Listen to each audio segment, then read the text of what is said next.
It's 4 o'clock, and we have a quorum to call together the Historic Preservation Commission meeting of August 7th. Okay. The first item we have to do is nominate a chair for the day. So does anyone have a nomination? I'd like to nominate Bruce. I'll second that. And a vote? Aye. Aye. Aye. So moved.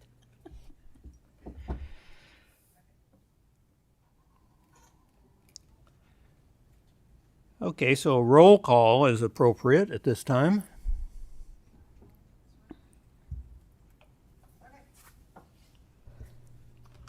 Committee member Knight, Present. Commission member Herlihy, Here. Commission member Smith, Present. and Commission member Sievertson, acting chair.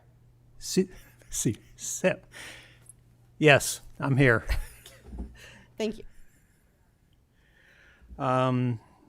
We have an oath of office, but Commissioner Loring is not here in attendance, and I'm guessing that we're postponing the election of officers one more time. So let's move on to the approval of the minutes. Do we have a motion to approve said minutes? I'll move to approve the minutes. I will second that. Any discussion? Everyone in favor, please signify by saying aye. Aye. Aye. Opposed? None. Public hearings. We have a new public hearing of the ACGC office renovation, location 217 East E Street, aka 213 E Street, APN 01-001-092-001. Could we have a staff report, please? Yeah, good afternoon, Commissioners. I am Associate Planner Smith, presenting on behalf of Senior Planner Savage, and the project before you for your consideration is the ACGC office renovation at 217 E Street. Here is a bird's eye view of the project site, where you can see the site is centrally located in the northern portion of the city in Old Town. Zooming in closer, you can see the building is located on the east side of E Street and the north side of Opera Alley between 2nd Street and 3rd Street. The site contains two tenant spaces. The northernmost tenant space is occupied by Ramon's Bakery and Cafe, and the southernmost tenant space is the former ACGC office and is the portion of the building that is being renovated. Looking east from E Street, this photo shows the southern tenant space where the renovations will be done. The building is listed on the local register of historic places and was constructed in 1876 and is described in the Green Book as a single-story Italianate commercial double building with heavily bracketed cornices capped by classical pediments, emphasizing center entrances of the glazed storefronts. The applicant is proposing to remove the entire south-facing brick wall and rebuild with standard construction, using brick veneer made from historic cut bricks to accurately represent brick indicative of the 1870s classic Italianate exterior. Although the brick wall is a significant historic feature, both ACGC and Ontiveros and Associates, the consulting engineers and surveyors, and the chief building official have provided justification for the need to remove the historic brick facade and replace the wall with standard construction, as the south-facing wall is damaged beyond repair due to weathering and water intrusion over the years. There is an existing south-facing metal single-panel door that will be moved approximately 6 feet east and will be replaced with a similar single-panel metal door of a slightly larger size to meet existing building code, painted to match the building. The awning above the existing door will be reused on the new doorway. The small wood-framed window on the east side of the south wall will be removed for security reasons and infilled with the same brick veneer. and flush with the rest of the wall. The roof parapet will be removed and a parapet comprised of hardy board will be installed, which will match the design of the existing parapet. The parapet will be painted blue and the wall will be natural brick. The south-facing storefront window pane will be replaced and the wood window framing will be replaced as necessary with redwood. And the decorative facade below the south-facing storefront window will be replaced in the same design and configuration with redwood. The decorative facade below the west-facing storefront window will be repaired in the same design and configuration with redwood, and all repairs will be painted to match the existing color scheme. Eureka Municipal Code Section 157006C requires a proposed alteration to be reviewed in light of its effect on the existing historic character of the affected structure as it relates to the streetscape. In addition, the analysis is based on the Secretary of Interior standards for the treatment of historic properties, specifically the standards for the treatment for rehabilitation. And based upon the findings and analysis demonstrated within the staff report, staff believes the proposed alteration meets the standards for rehabilitation. The recommendation is to hold a public hearing and adopt a resolution finding the project is exempt from CEQA and to approve the project with conditions. It is important to note that the application for this project was complete on June 6, 2024. So in order for this discretionary process to comply with the Permit Streamlining Act, action must be taken on this item on or before September 4th. The next Historic Preservation Commission meeting is September 4th. So if this item were to get continued and we did not have a quorum for the next meeting, this project would be in violation of the Permit Streamlining Act requiring automatic approval. Staff has prepared a suggested motion on the next slide, but I will stop screen sharing to allow for discussion. Staff as well as the applicant are available for questions. Thank you. Are there any questions of staff? I'd love to know if we have any existing pictures of the parapet structure and if there's any indication of modifications to that over the years. This is the parapet as of now, and I don't have any historical images of it. So do you think it's going to be a flat surface with batten installed? Is that essentially what we're looking at? What I've been told is that the repair would look the same as what it is now, and I've also been told that the existing parapet is in really poor condition. Any other questions besides mine? Seeing none.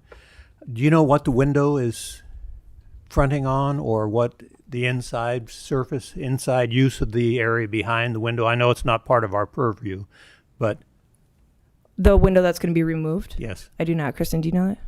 Or Director Kenyon, do you know that? No, but we have the applicant's agent here if you want to ask them. Thank you. Okay, so is the applicant present in the classroom?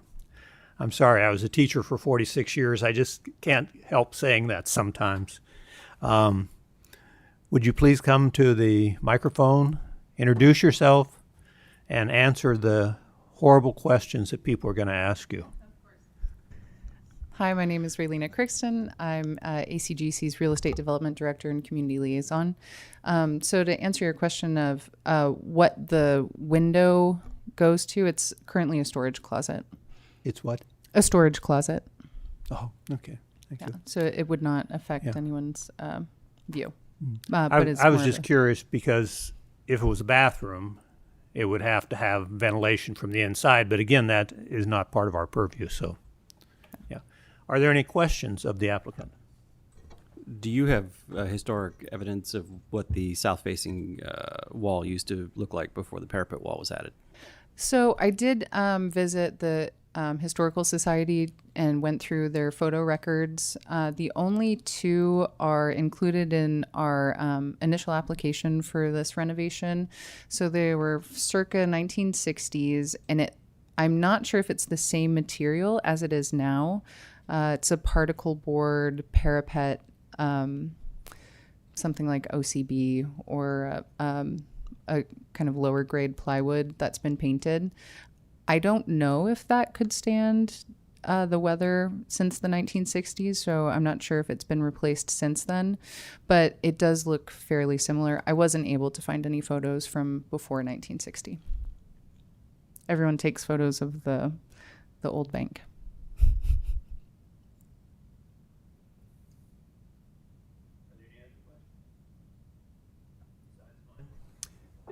In the presentation, it was noted that there's an engineering firm that's indicated that the wall needs to be rebuilt in a structural capacity.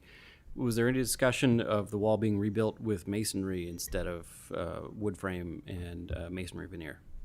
There was. I mean, primarily in the effort to preserve history, first and foremost, it should be structurally sound.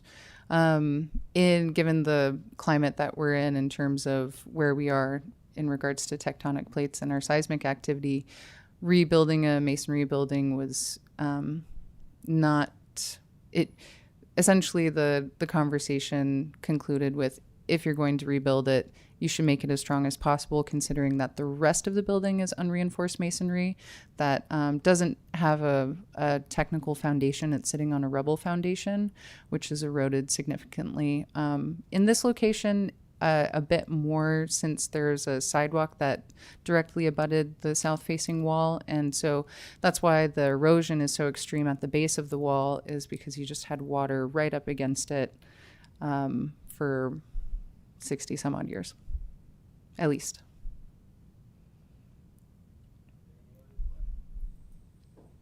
It's common for commercial buildings to be built right up to the lot line. Is that sidewalk a public right of way, or is that part of the property?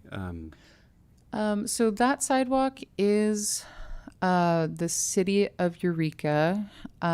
It is. I went. That was one of our main questions, because initially this project started with just removing the sidewalk so we wouldn't continue to have that erosion issue. It is something that the property owner contracted us to take care of, Provisor Investments, our former landlord. And then in that, we discovered the extent of the damage to this wall. So it's, there's a bit of unpacking there. However, that sidewalk has been removed. The curb will be replaced on that planter that sits about 4 feet away from the south wall where Fireman's Plaza is. Other than that, proper drainage is going to be directed to the street. That's good to hear. Thank you. Mm-hmm. Okay, I have a question about the existing brick wall. I'm guessing it's a double brick wall? It's a single brick wall. I do believe it's a single brick wall. I might want So to there's not an reference the interior letter. brick wall and an exterior brick wall? I think it might be. I think the. Do we have a copy of the staff report? I think it might be, and if we included the engineer's assessment in there, he might have said something about that. I can It look would be for it. extremely unusual for If an it were a single 1876 building to have a single brick wall, single thickness of a brick wall. And not the sure way you offhand. can tell is there's horizontal bricks layers, and then there's butts of the bricks. There's a row of butts, and then there's horizontal bricks again, and the butts tie the two brick walls together. And there's actually a hollow space in between.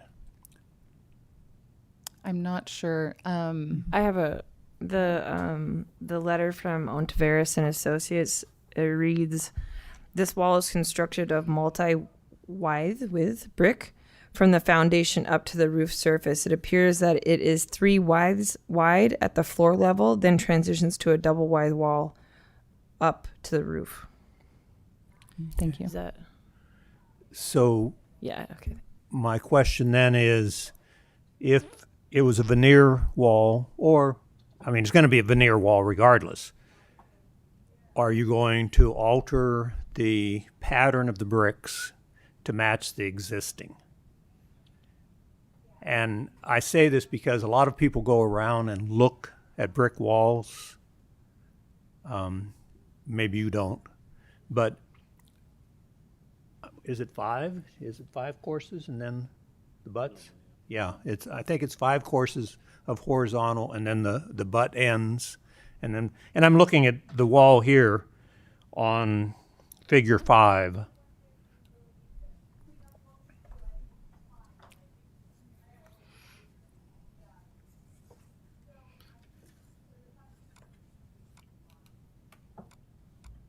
My home in Tucson is brick.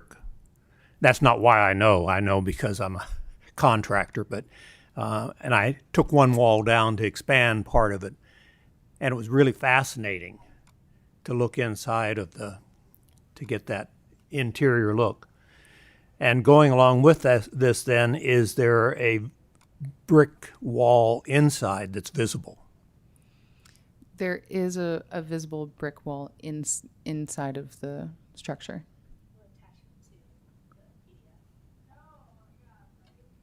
So then the question arises. Sorry. I did also bring a sample of the bricks that we were proposing to use for the veneer. I'm sorry, I can't hear you. I did also bring a sample of the brick veneers, Okay, if you're curious. sure.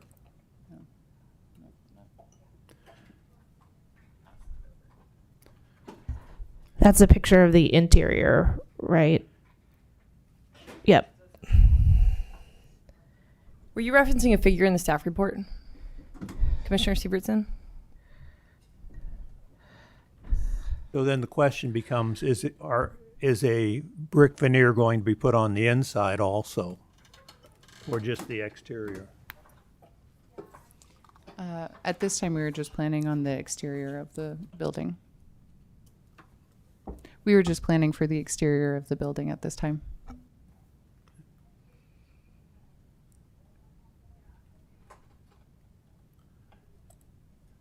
Oops. And I was just going to say, and there you can see the butt ends of the bricks. It almost looks 5 courses high. Can you point it out to me?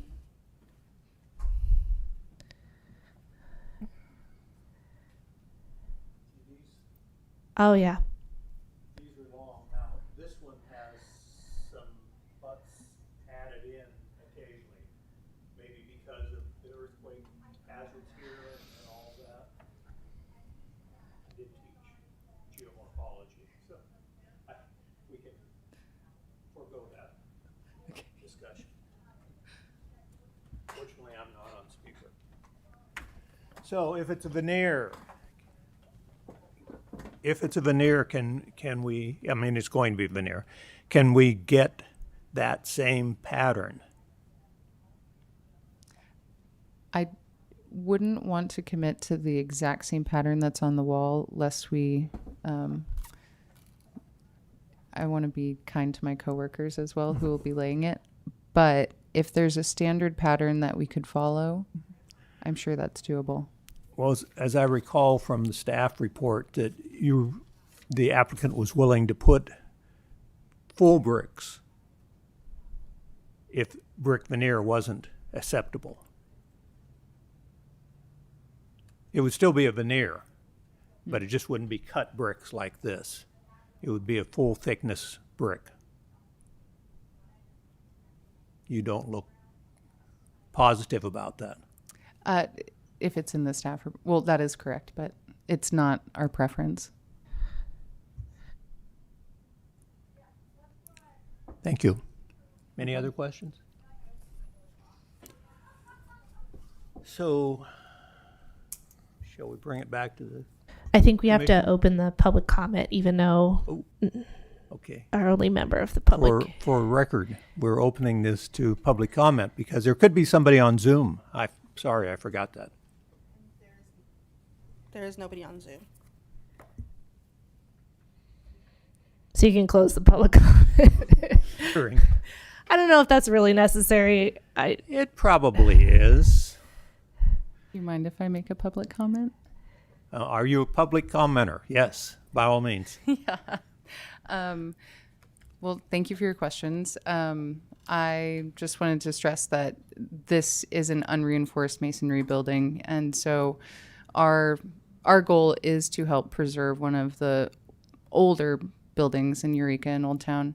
And in doing so, we want to do it to the best of our ability that will, be able to last another 200 years into the future as well. I wanted to clarify that in terms of the patterning, I think it would be unwise to make it a requirement, but our goal is to help preserve history as much as possible. So if it's a matter of cutting brick veneer at a certain spot, that's not an issue. Okay, thank you. Thank you. Now, commissioners, what is your pleasure?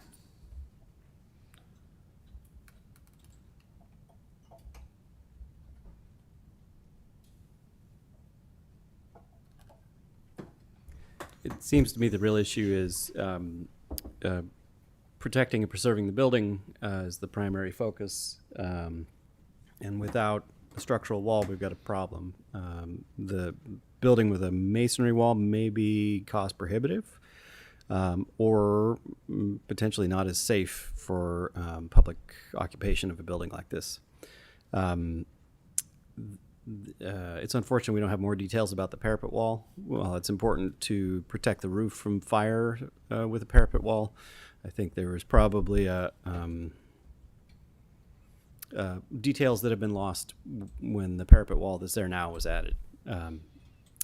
I think the issue before us really is a question of can we make the veneer look like it's doing justice to what was removed?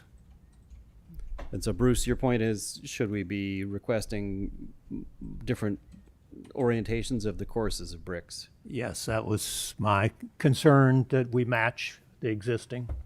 Right. It seems to me that is an extra step of labor, but perhaps a whole lot less labor than a masonry reinforced wall.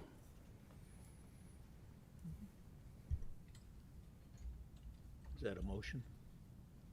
Discussion. Any other comments from the commissioners? Well, then can we have a motion with conditions, if we're attaching conditions, please?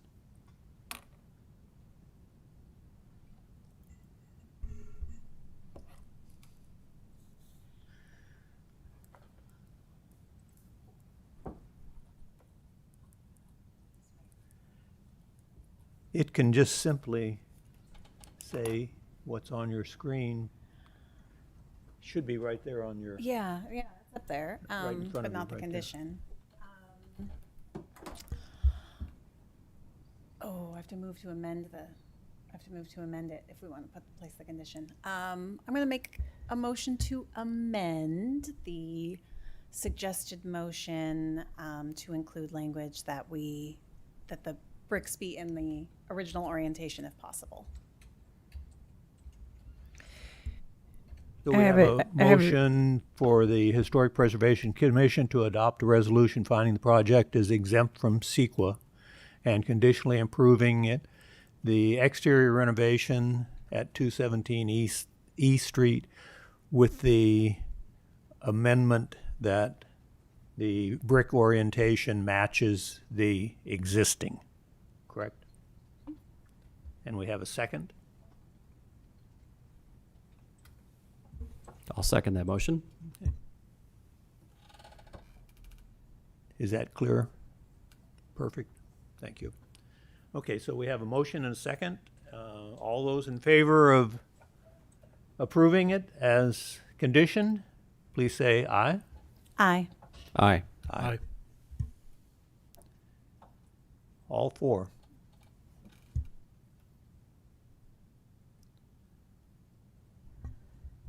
Raylene, do you want to call that vote?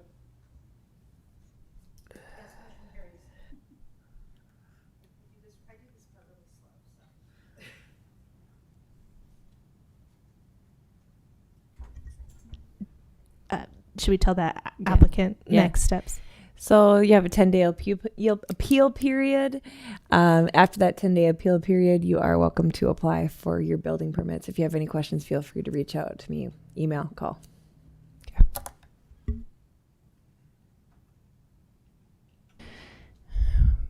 So we're good?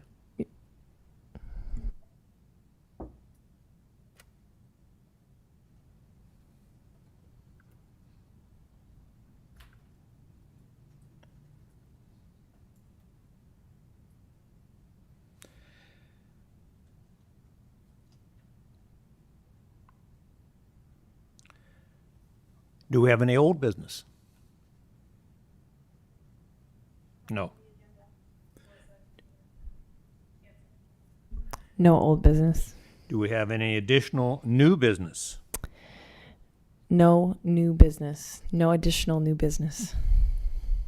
Staff reports and communications? We do have one of those, and Director Kenyon will, right? Beta Zoo?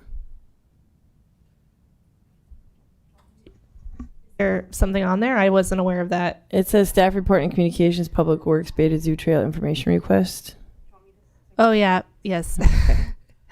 We received a letter, it's part of your packet, from, I don't have it in front of me, but JRP Historical Consulting. The city has hired, the Public Works Department has hired them to work on what is going to be affected by the Beta Zoo Trail, or possibly what properties, and they wanted to invite you if you have any information. There's an email on there, there's a phone number on there, so if you have information and would like to share it with them, they're inviting you to do so. Okay. Thank you. And we can send a follow-up email with the Beta Zoo Trail orientation if it's not in that letter. I believe there was a map in the letter. Is there a but map in the letter? I'm not. Okay, yeah, cool. I believe there was. But if anyone would like to have it on an email, just send me a message and I'll get it to you. We can get a KMZ file too if you want to put it on Google Earth. Thank you.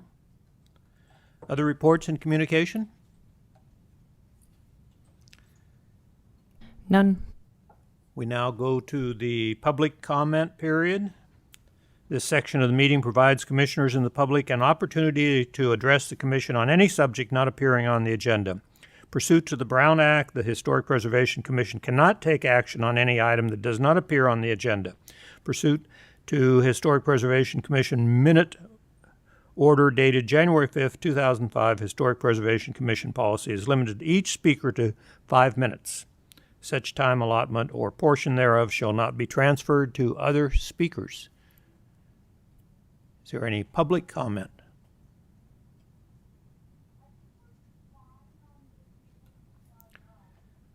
Looks like L is adjournment. Do we have a motion to adjourn?